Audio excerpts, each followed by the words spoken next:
김준호 회장. 그의 인생은 성공이라는 한 단어로 요약될 수 있었습니다.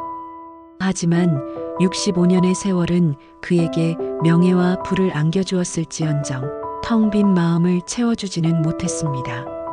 그에게 이 거대한 갤러리는 성공의 증거이자 끝없는 공허함이었습니다.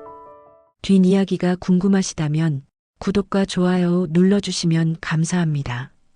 그리고 어디 사시는지 댓글로 적어주시면 매일매일이 행복하실 거예요.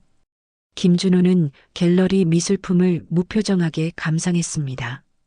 비서가 뒤를 따랐습니다. 회장님, 다음은 후원사 오찬 자리입니다. 비서의 말에 김준호는 됐네. 잠시 혼자 있고 싶네라며 답했습니다. 김준호는 홀로 걷다가 소중한 기억들이라는 테마의 작은 전시 코너에 멈춰 섰습니다. 낡은 카메라, 빛바랜 엽서 등이 보였습니다. 그러다 그의 시선이 한 곳에 꽂혔습니다. 투명한 유리 케이스 안에 놓인 은빛 목걸이, 섬세하게 조각된 두 개의 반쪽 하트 펜던트. 그의 심장이 쿵 하고 내려앉았습니다. 그의 머릿속에 35년 전의 기억이 파도처럼 밀려왔습니다. 젊은 시절 김준호는 첫사랑 박서연에게 목걸이를 채워주었습니다.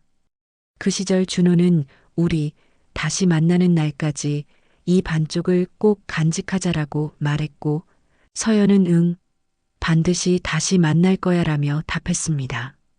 둘은 극심한 부모님들의 반대로 헤어질 수밖에 없었습니다. 그렇게 헤어지고 서연은 유학을 떠났고, 그 이후로 김준호는 서연의 소식을 들을 수가 없었습니다. 김준호는 떨리는 손으로 유리 케이스를 만졌습니다. 그때 한 젊은 여성이 다가와 전시품을 정리했습니다. 그녀의 목에 똑같은 반쪽 펜던트가 걸려 있었습니다. 김준호는 떨리는 목소리로 죄송하지만 그 목걸이 어디서 얻으셨는지 여쭤봐도 될까요? 라고 물었습니다. 그의 젊은 여성은 김준호에게 인사를 했습니다. 안녕하세요. 갤러리 큐레이터 김민지입니다. 이 목걸이는 어머니가 물려주신 소중한 물건이에요. 그 순간 35년의 시간이 멈췄습니다. 갤러리 레스토랑에서 김준호와 민지는 마주보며 앉았습니다. 큐레이터님, 당신은 아버지를 많이 닮으셨나요? 아니요. 아버지는 제가 태어나기 전에 돌아가셨다고 해요. 저는 입양아예요. 라며 민지는 웃으며 답했습니다. 입양아라니. 김준호는 태어난 척하며 민지의 가족관계를 물었습니다. 민지는 담담하게 자신의 과거를 이야기했습니다. 어릴 때 보육원에서 발견되었는데 그때 제게 남은 건 이 목걸이뿐이었어요. 민지는 갤러리 직원의 안내를 받으며 걸었습니다. 문득 보육원 시절의 기억이 떠올랐습니다. 비가 쏟아지는 날 보육원 현관 앞에 홀로 서 있었던 나의 모습, 그리고 보육원 선생님이 건네준 목걸이. 보육원 선생님은 민지에게 말했습니다. 민지야, 너는 상처를 입고 쓰러진 채 나무숲에서 발견됐어. 내가 가지고 있었던 건 이 목걸이 하나뿐이었단다. 내 부모님을 찾으려 수소문해봤지만 소용이 없었어. 민지는 그 기억을 애써 지우려는 듯 고개를 흔들었습니다. 그녀의 마음속에는 항상 버려졌다는 상처가 남아 있었습니다. 아무리 좋은 양부모님을 만났어도 그 공허함은 사라지지 않았습니다. 그분들은 왜 저를 버리셨을까요?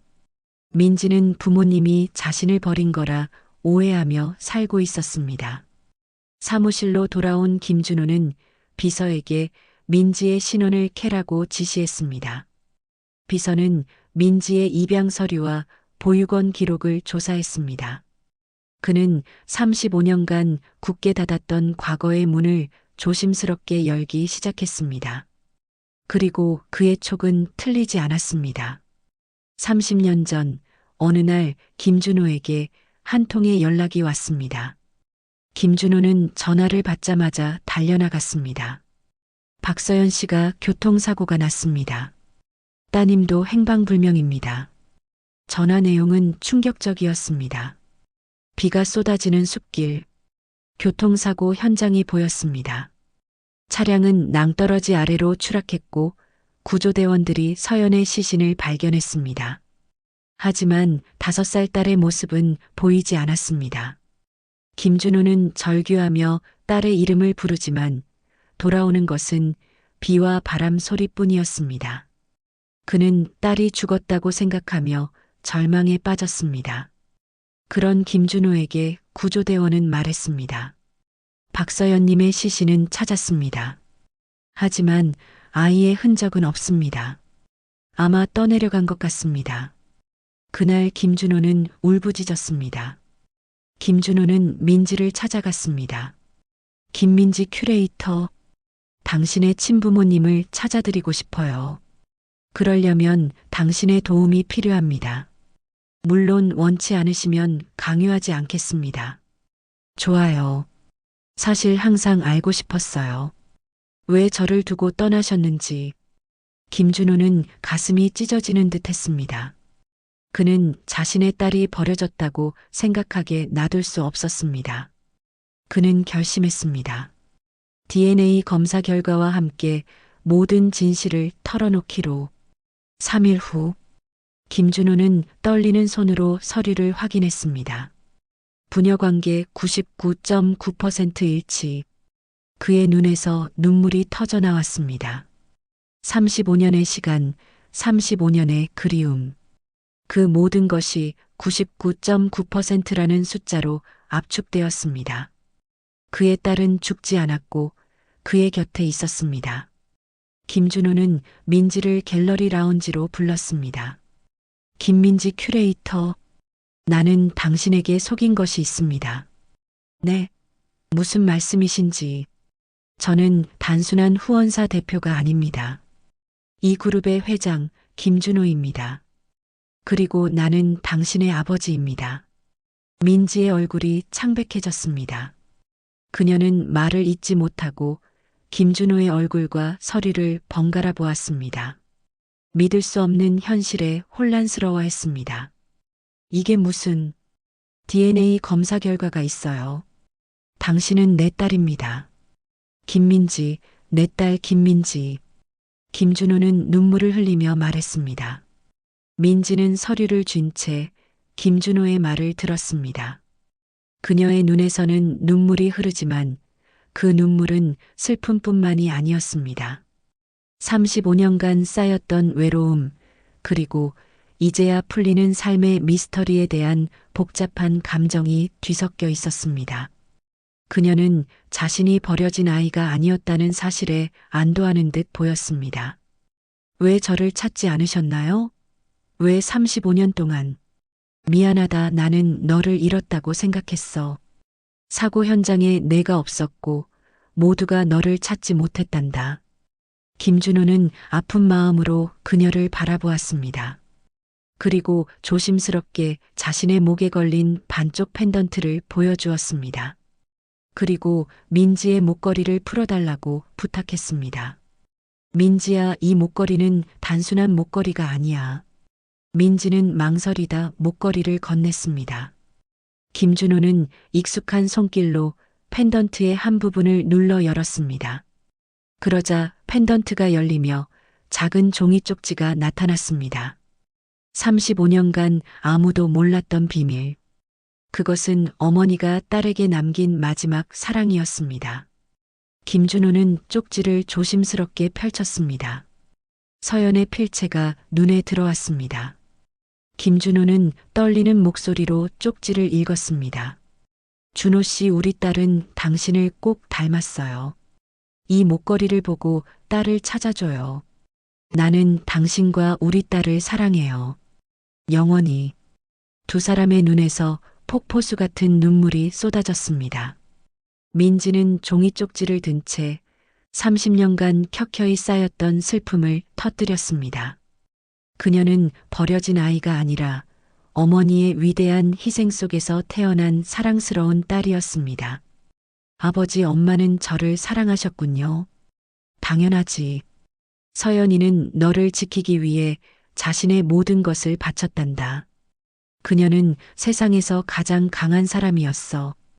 김준호는 자리에서 일어나 민지에게 다가갔습니다. 그리고 조심스럽게 무릎을 꿇고 그녀를 안아주었습니다. 미안하다, 민지야. 아빠가 너를 잃어버려서 미안해. 아니에요. 이제라도 이렇게 만나게 된 거려. 두 사람은 서로를 꼭 끌어안았습니다. 갤러리 로비는 아무도 없었지만 그들의 포옹은 35년의 세월을 뛰어넘는 감동으로 가득 차 있었습니다. 1년 후, 패밀리 갤러리로 이름이 바뀐 갤러리. 민지는 부회장 명찰을 달고 있었습니다. 그들의 삶은 완전히 바뀌었습니다. 김준호 회장에게는 35년 만에 딸이 생겼고, 김민지 부회장에게는 잃어버렸던 가족이라는 울타리가 생겼습니다.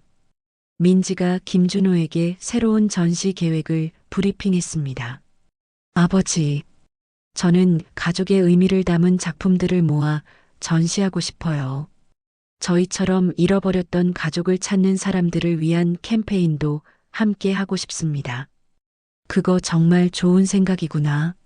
전폭적으로 지원할게.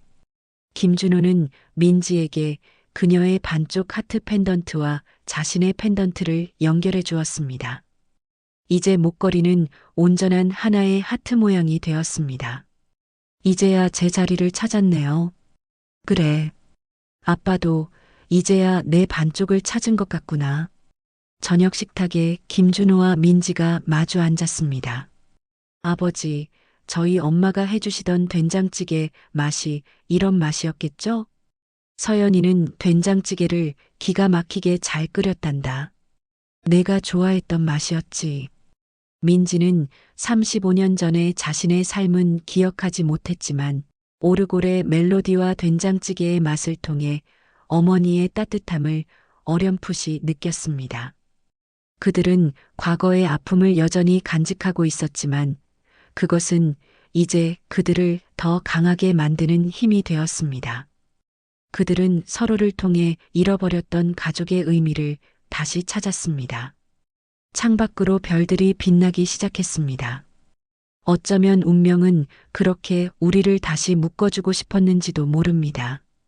35년 전의 상실을 35년 후의 기적으로 채워주려고